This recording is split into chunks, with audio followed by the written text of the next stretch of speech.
आहूजा निवास करीब शाम के 5 बजे एक बड़ी हवेली के सामने एक वाइट कलर की कार आकर रुकी। ड्राइवर आकर दरवाजा खोलने ही वाला था, तभी उसमें से एक आदमी गुस्से में बाहर निकला और हवेली में दाखिल हुआ। ये बिक्रम आहूजा थे। घर में घुसते ही उसने जोर से आवाज लगाई, नंदिनी कहाँ है? उसे गुस्से में देख सभी नौकर डरने लगे और आपस में फुसफुसा के बातें करने लगे। एक बोला, मालिक को आज तक इतने गुस्से में कभी नहीं देखा। तभी दूसरा बोला, नौकरी प्यारी है तो चुप रह। इतने में एक अधेड़ उम्र की औरत आई। ये नंदिनी की मां कविता आहूजा थी। तभी कविता बोली, आप इतने गुस्से में क्यों है? तभी विक्रम आहूजा बोले, तुम्हारी बेटी ने नाक में दम कर रखा है, कहाँ है वो? उसे अभी बुलाओ यहाँ। तभी कविता बोली, वो अपने दोस्तों के साथ पार्टी में गई है, आ जाएगी। लेकिन बात क्या हुए है, कुछ बोलोगे? नंदिनी के पार्टी में जाने को सुन के विक्रम आहूजा और गुस्सा हो गए और बोले, उसे अभी के अभी यहाँ बुलाओ। उसको मैंने बोला था एयरपोर्ट से रुद्रा को रिसीव करने के लिए, और इतना इम्पोर्टेंट काम छोड़ के वो पार्टी में गई है, जबकि मैंने उसको बोला था कि इसमें कोई लापरवाही नहीं होनी चाहिए, और वो खुद ना जाके ड्राइवर को भेज दी। नहीं जाना था तो बोल देती, मैं खुद चला जाता। ये सब तुम्हारे लाड प्यार का नतीजा है। तभी कविता भड़कते हुए बोली, तो क्या हो गया, नहीं गई रिसीव करने? ड्राइवर तो गया था ना, ऐसा भी कौन सा स्पेशल गेस्ट है? उसकी बात सुन के विक्रम को और गुस्सा आ गया और उसने बोला, मैंने बोला नंदिनी को यहाँ बुलाओ, बस आगे कुछ नहीं सुनना है। और इतना कहते ही उसने अपने नौकर को बोला, एक कॉफी भिजवा दो मेरे रूम में, और इतना कहते हुए वो वहां से चला गया। वहीं दूसरी तरफ एक होटल में रुद्रा किचन में चला गया। वहां का शेफ बोला, सर यहाँ किसी का आना अलाउ नहीं है, आपको जो खाना है बता दीजिए, हम बना देंगे। तभी रुद्रा बोला, मैं खुद बनाऊंगा। लेकिन शेफा मान नहीं रहे थे। तभी एक शेफ भागकर मैनेजर के पास गया, बोला, सर एक आदमी जबरदस्ती किचन में घुस गया है और बोल रहा वो अपना नाश्ता खुद बनाएगा। मैनेजर भी उसकी बात सुनकर हक्का बक्का रह गया और गुस्से में कुछ गार्ड को लेकर किचन की तरफ भागा। वहां पहुंचकर उसने रुद्रा को देखा और उसके होश उड़ गए। उसके मालिक ने सख्त ऑर्डर दिया था, चाहे कुछ भी हो जाए रुद्रा को नाराज नहीं करना है। तब तक रुद्रा ने नाश्ता बनाना शुरू कर दिया था। मैनेजर गिड़गिड़ाता हुआ बोला, सर माफी चाहूंगा, अगर कुछ गलती हुए हो तो इतने सारे शेफ है, आपको ये करने की जरूरत नहीं है। तभी रुद्रा बोला, घबराओ नहीं, कुछ टाइम ही लगेगा, और नाश्ता बनाना जारी रखा। मैनेजर के चेहरे से पसीना टपकने लगा। कुछ ही देर नाश्ते में से काफी अच्छी खुशबू आ रही थी। उसने अपने बैग से मसाले निकालकर उसमें मिलाया था। सारे शेफ अपना अपना काम छोड़कर उसी को बनाते हुए देख रहे थे। उसी होटल में कुछ लड़कियां पार्टी कर रही। उन लोगों ने नाश्ता के लिए ऑर्डर दिया था, लेकिन जब काफी देर होने पर भी उनका ऑर्डर नहीं आया तो एक लड़की जिसका नाम शीतल था, उसने कहा, नंदिनी ये लोग आज इतनी लापरवाही कैसे कर सकते हैं, जबकि तुम भी यहीं पर हो, तुम्हें भला ये लोग कैसे इग्नोर कर सकते हैं? तभी नंदिनी ने गुस्से में वेटर को देखा और बोली, हमारा ऑर्डर कहाँ है? वेटर ने माफी मांगते हुए बोला, माफ कीजिए मैम, थोड़ा और समय लग सकता है, प्लीज थोड़ा वेट कर लीजिए, या फिर तब तक ड्रिंक एंजॉय कीजिए। हमारी तरफ से कुछ ड्रिंक्स आप लोग के लिए फ्री दिए जाएंगे। तभी नंदिनी गुस्से में बोली, हम फ्री में यहाँ खाने नहीं आए हैं। मैनेजर कहाँ है? मैं उसी से बात करूंगी। और इतना बोलते हुए वो मैनेजर के केबिन की तरफ बढ़ गई। वेटर ने बहुत कोशिश किया उसे रोकने की, लेकिन नंदिनी मैनेजर के केबिन में पहुंच गई। वहां जाके देखा मैनेजर वहां नहीं था। तभी वो रिसेप्शन पे जाके पूछी तो पता चला कि मैनेजर किचन में गया है।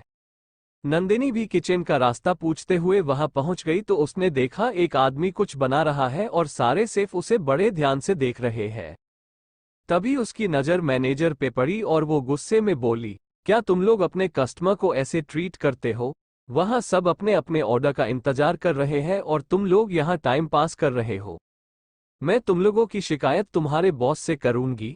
तुम सबको नौकरी से नहीं निकलवाया तो मेरा नाम नंदिनी नहीं। तभी रुद्रा बोला, अरे तुम गुस्सा मत करो, ये सब मेरी वजह से हुआ है, माफी चाहता हूँ। और फिर उसने मैनेजर की तरफ देख के बोला, आप इसमें से सबको टेस्ट करवाओ। तभी मैनेजर अपने वक्रों को इशारा किया कि जैसा रुद्रा बोल रहा वैसा करो, और इतना बोल के वो नंदिनी की तरफ आके बोला, असुविधा के लिए माफी चाहते हैं। तभी नंदिनी ने गुस्से में बोला, ये सेफ मुझे तुम बोल के क्यों बात कर रहा था, इसे बोलो कि मुझे सॉरी बोले और मुझे आप बोले तुम नहीं। अब मैनेजर दुविधा में फंस गया, लेकिन तभी रुद्रा बोला, सॉरी मैडम गलती हो गई, अब से आपे बोलूंगा, और इतना बोल के एक प्लेट नाश्ता लेके वहां से निकल गया। नंदिनी उसे गुस्से में देखती रह गई। रुद्रा ने बहुत सारा नाश्ता बनाया था, हालांकि वो क्या बना था किसी को उसका नाम नहीं पता था। वेटरों ने ठीक वैसा ही किया और सबको सर्व किया गया और बोला, आज की स्पेशल डिश हमारी तरफ से। नंदिनी के अपने टेबल पे पहुंचने से पहले वहां सबको वो डिश सर्व हो चुका था। सबने बड़े मजे से खाया, सबको पसंद भी बहुत आया। कुछ लोग तो और ऑर्डर करने लगे, लेकिन उन्हें बोला गया कि ये डिश लिमिटेड थी, अब आज नहीं मिलेगा। कितनों ने उसका नाम पूछा, लेकिन होटल वालों को भी उसका नाम नहीं पता था, इसलिए उन लोगों ने अपने होटल के नाम से उसका नाम जोड़ दिया, जैसे मूनलाइट स्पेशल। जितने भी लोग लेट सर्विस से नाराज थे, सबकी नाराजगी दूर हो गई थी। नंदिनी के पास में बैठी शीतल बोली, वाओ यार, तेरे जाते ही इतना अच्छा नाश्ता दे दिया उन लोगों ने। लेकिन नंदिनी का मूड अभी भी ठीक नहीं हुआ था कि मैनेजर ने रुद्रा को कुछ भी नहीं कहा था। तभी नंदिनी का फोन बजा। उसने देखा तो उसकी माँ का कॉल था। उसने फोन उठाया और बोला, माँ मैंने बोला तो था आपको कि मुझे देर हो जाएगी, फिर क्या हुआ? तभी उसकी माँ की आवाज आई, तेरे पापा बहुत गुस्से में है, जल्दी घर आ जा। तभी नंदिनी ने सोचा, अच्छा ठीक है आती हूँ, और फिर फोन काट दिया। लेकिन उसके दोस्तों ने उसे ड्रिंक दिया करने के लिए। ड्रिंक करने के चक्कर में वो अपनी माँ की बात भूल गई और फिर ड्रिंक एंजॉय करने लगी। वहीं दूसरी तरफ जाह्नवी अपने कमरे में टहल रही थी और सोच रही थी कि उस लड़के को कैसे ढूंढे। ना उसका नाम पता है, ना उसका चेहरा, ना है कि वो कहाँ से आया था। जाह्नवी बस उसकी आवाज पहचान सकती थी। काफी सोचने के बाद उसे लगा शायद पुलिस इसमें कुछ कर पाए। इतना सोचते ही उसने अपनी फ्रेंड इंस्पेक्टर प्रियंका को कॉल कर दिया। उधर से प्रियंका ने कॉल रिसीव करते ही बोली, क्या सब ठीक है ना? क्योंकि उसे पता था जाह्नवी की आंखें खराब हो गई है, इसलिए वो कॉल करती नहीं है क्योंकि उसे दिखता नहीं। तभी जाह्नवी बोली, अगर फ्री हो तो मेरे घर आ जाओ। प्रियंका ने कहा, ठीक है आती हूँ, और वो अपनी गाड़ी लेके जाह्नवी के घर के लिए निकल पड़ी। आहूजा हाउस में कविता आहूजा अपने डाइनिंग हॉल में इधर से उधर टहल रही थी और बार बार नंदिनी को कॉल किए जा रही थी, लेकिन नंदिनी उनका कॉल रिसीव नहीं कर रही थी। और करीब 3 घंटे पहले ही उसने कहा था कि वो निकल रही है, और वो डर के मारे अपने पति से भी नहीं बोल सकती थी क्योंकि वो पहले से ही नंदिनी से काफी ज्यादा गुस्से थे। URL। अब कविता करे तो क्या करे, उन्हें कुछ समझ में नहीं आ रहा था। फिर उन्होंने सोचा, मुझे जाकर देखना चाहिए। लेकिन ये इरादा तुरंत बदल दिया कि अगर विक्रम ने घर पे उन्हें नहीं देखा तो और गुस्सा होंगे। इसलिए उन्होंने अपने ड्राइवर को भेज दिया पता लगाने के लिए। दूसरी तरफ नंदिनी काफी ड्रिंक कर चुकी थी। उसने और उसके दोस्तों ने बिल जमा किया और सब अपने अपने घर निकल गए। नंदिनी भी अपनी कार में बैठ गई और अपना फोन चेक किया तो देखा उसकी माँ की ढेर सारे मिस कॉल थे। तभी उसे याद आया कि शाम को ही उसकी माँ ने कॉल करके बुलाया था। अभी ये सोच ही रही थी, तभी किसी ने उसका हाथ पकड़ के बाहर खींचा और बोला, कहाँ चल दी जाने मन, आज हमारे साथ चलो, पूरी रात मौज करेंगे। नंदिनी ने उसके गाल पे एक चाटा रसीद कर दिया। तभी उस बेवरे को उस पे गुस्सा आ गया। उसने नंदिनी को उसके बालों से पकड़ा। नंदिनी छुड़ाने की पूरी कोशिश करने लगी। तब तक उस गुंडे के और भी साथी वहां आ गए। अब नंदिनी को डर लगने लगा था। रुद्रा ये सब 5वीं मंजिल पे अपने रूम के खिड़की से ये सब देख रहा था। तभी उसने देखा कि नंदिनी को जबरदस्ती कहीं खींच के ले जाने की कोशिश कर रहे हैं। रुद्रा तुरंत लिफ्ट की ओर भगा नीचे। अभी गुंडे नंदिनी को अपनी गाड़ी में डालने की कोशिश कर रहे थे, तभी उन गुंडों का बॉस उड़ता हुआ उसी गाड़ी के ऊपर आ गिरा। सब गुंडे अपने बॉस को देख के हक्के बक्के रह गए। तभी एक रुद्रा की तरफ उंगली करके बोला, उसी ने बॉस पे हमला किया है। अब नंदिनी को छोड़ सब रुद्रा की तरफ भागे और उसे चारों तरफ से घेर लिया। लेकिन रुद्रा का एक पंच जिस पे पड़ता वो फिर लड़ने लायक नहीं बचता। कुछ ही पल में सारे गुंडे जमीन पे पड़े कराह रहे थे। नंदिनी भी ये देख के काफी एक्साइटेड हो गई थी, लेकिन उसने अभी तक रुद्रा का चेहरा नहीं देखा था। अभी नंदिनी आगे बढ़ती तभी उसके माँ का भेजा हुआ ड्राइवर उसके सामने पहुंच गया और बोला, मैम आप ठीक तो है ना? नंदिनी उस आवाज की तरफ देखी और फिर रुद्रा की तरफ मुड़ी, तब तक वहां कोई नहीं था। तभी वो ड्राइवर नंदिनी से बोला, आपकी माँ काफी परेशान थी आपके लिए, और ये लोग कौन है, इन्हें किसने मारा? तभी नंदिनी ने कहा, अभी घर चलो। और वो ड्राइवर के साथ निकल गई। रास्ते भर वो उसी शख्स के बारे में सोच रही थी, कितना पावरफुल है वो, लेकिन अब उसे खोजूंगी कैसे? इन्हीं ख्यालों में उसका घर कब आ गया उसे पता नहीं चला। बाहर निकलते ही उसने देखा उसकी माँ बाहर खड़ी उसका इंतजार कर रही। उसे बुरा लगा। उसने बाहर आते ही सॉरी बोला और अंदर जाने लगी। तभी उसकी माँ बोली, तुम्हारे पापा तुम्हें बुला रहे, काफी देर से, पहले जाकर उनसे मिलो। नंदिनी ने हाँ में सर हिलाया और अपने पापा के कमरे की तरफ बढ़ गई। मेहता निवास में शंकर मेहता, सरला मेहता और जाह्नवी तीनों डिनर के लिए बैठे थे। साथ में प्रियंका भी बैठी थी और खाते खाते अपने आज की स्टोरी प्रियंका को सुना रही थी। प्रियंका भी बड़े ध्यान से जाह्नवी की बातें सुन रही थी। वो जाह्नवी के लिए बहुत खुश भी थी। वो उसके बचपन की सहेली थी, जब से जाह्नवी की आंखें खराब हुई थी। प्रियंका ने भी बहुत से डॉक्टरों से जाह्नवी का चेकअप करवाया, लेकिन कोई फायदा नहीं हुआ। तभी प्रियंका ने बोला, तब तो इस इंसान से मिलना बनता है।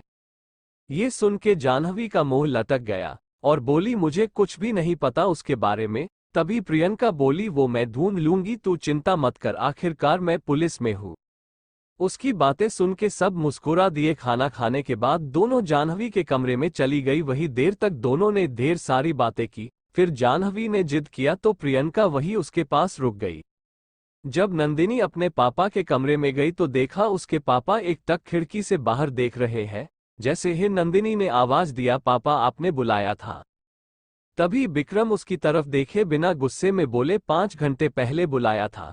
तभी नंदिनी ने कहा, सॉरी पापा, कुछ जरूरी काम आ गया था। तभी विक्रम बोले, जरूरी काम शराब पीने को जरूरी काम बोलते हैं, या फिर पार्टी में जाने को जरूरी काम बोलते हैं? आज पहली बार तुमको कुछ करने को बोला था, तुमने वो भी नहीं किया। आखिर मैंने ही तुम्हें सर पे चढ़ा रखा है। तभी नंदिनी चिढ़ते हुए बोली, उस जंगली लड़के के लिए आप मुझे डांट रहे हैं, और वैसे भी मैंने ड्राइवर को भेजा था, अब वो आया ही नहीं तो इसमें मैं क्या कर सकती थी? आखिर मैं क्यों जाती किसी जंगली को रिसीव करने? क्या मेरा कोई स्टेटस नहीं है? विक्रम ने अभी तक नंदिनी की तरफ देखा नहीं था। वो अचानक नंदिनी की तरफ घूमे और चिल्लाते हुए बोले, चुप, और अभी मेरे कमरे से बाहर निकल जाओ, जस्ट नाउ। और रुद्रा आ गया है। नंदिनी पैर पटक के वहां से चली गई और बड़बड़ाते हुए बोली, उस जंगली को तो मैं छोड़ूंगी नहीं, उसके चलते आज मेरी इतनी इंसल्टी हुई। तभी उसकी माँ कविता आहूजा कमरे में दाखिल हुई और बोली, अपनी बेटी से कोई ऐसे बात करता है क्या? तभी विक्रम गुस्से में बोले, मुझे इस पे बात नहीं करनी, तुम भी बाहर जा सकती हो और मेरा खाना यही भिजवा देना। कविता का भी मुंह बन गया। उसने सोचा विक्रम अभी गुस्से में है, जब गुस्सा शांत होगा तो वो आकर बात करेगी, और वो बाहर चली गई और सीधे नंदिनी के कमरे की तरफ गई तो वहां से तोड़फोड़ की आवाजें आ रही थी। वो जल्दी से कमरे में गई तो देखा नंदिनी गुस्से में सब सामान इधर उधर फेंक रही थी और बड़बड़ा रही थी, तुझे मैं छोड़ूंगी नहीं जंगली, तूने मेरा जीना हराम कर दिया है। कितनी अच्छी लाइफ चल रही थी मेरी। मेरे पापा ने आज तक कभी मुझ पे गुस्सा नहीं किया था। आज उन्होंने इतना सुनाया और वो भी तेरे चलते, तुझे मैं बर्बाद कर दूंगी। कविता ने उसे समझाया और बोली, अपने पापा की बातों का बुरा मत मानना, वो कल तक सब भूल जाएंगे, लेकिन मेरे कॉल करने के बाद तू आई क्यों नहीं? तभी नंदिनी बोली, अब छोड़ो ना, मैं पहले से परेशान हूँ। कविता को भी यही सही लगा, वो चुपचाप वहां से निकल गई। अपनी माँ के जाते ही नंदिनी ने किसी को कॉल किया और बोली, एक आदमी को डरा के शहर से भगाना है, क्या तुम ये काम कर पाओगे? उधर से आवाज आई, तुम बोलो और तुम्हारा काम ना हो, ऐसा हो सकता है क्या? काम हो जाएगा, किसको भगाना है? तभी नंदिनी बोली, अगर वो जाने से मना करे तो उसके हाथ पैर तोड़ देना, लेकिन हाँ, वो मरना नहीं चाहिए, उसकी जानकारी पता करके देती हूँ। क्या नंदिनी रुद्रा को सबक सिखा पाएगी और क्या प्रियंका और जाह्नवी रुद्रा को खोज पाएंगे? जानने के लिए साथ बने रहिए। URL